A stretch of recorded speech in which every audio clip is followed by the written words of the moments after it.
श्रीमद् भगवत गीता का सार। श्रीमद् भगवत गीता का सार के अनमोल वचन, मूल मंत्र कर्म, ज्ञान, आत्मा, भक्ति और जीवन के संतुलन पर आधारित है। जैसे कर्मण्य अधिकारस्ते मा फलेषु कदाचिन। कर्म किए जा, फल की चिंता मत कर रे इंसान। जैसे कर्म करेगा वैसा फल देगा भगवान। यह है गीता का ज्ञान, यही है गीता का सार। योगः कर्मेषु कौशलम। कर्म में कुशलता ही योग है, कर्म ही पूजा है।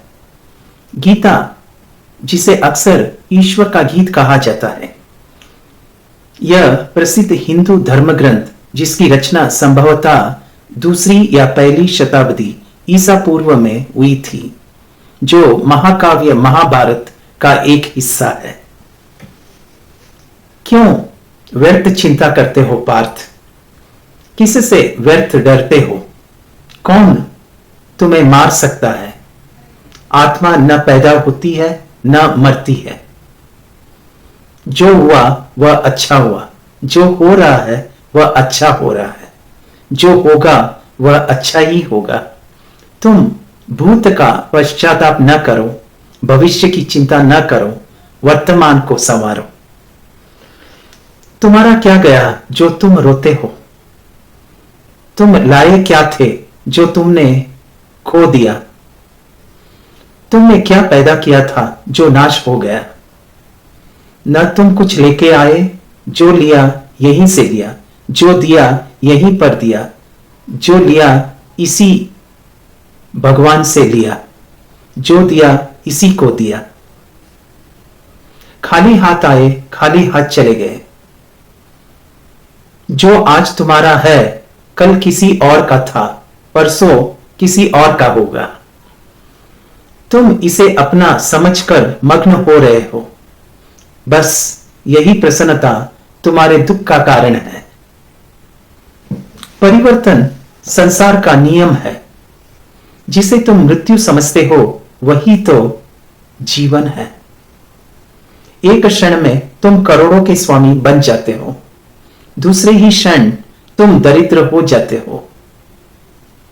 तेरा मेरा, छोटा बड़ा, अपना पराया मन से मिटा दो, विचार से हटा दो।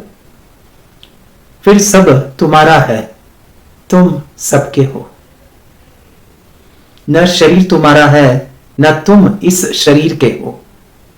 यह अग्नि, जल, वायु, पृथ्वी, आकाश, ये पंच तत्व से बना है और इसी में मिल जाएगा। परंतु आत्मा स्थिर है। फिर तुम क्या हो? तुम अपने आप को भगवान को अर्पित करो। यही सबसे उत्तम सहारा है। जो इस सहारे को जानता है वही भय, चिंता, शोक से सर्वथा मुक्त है। जो कुछ भी तू करता है उसे भगवान को अर्पण करता चल। ऐसा करने से तू सदा जीवन मुक्ति का आनंद अनुभव करेगा।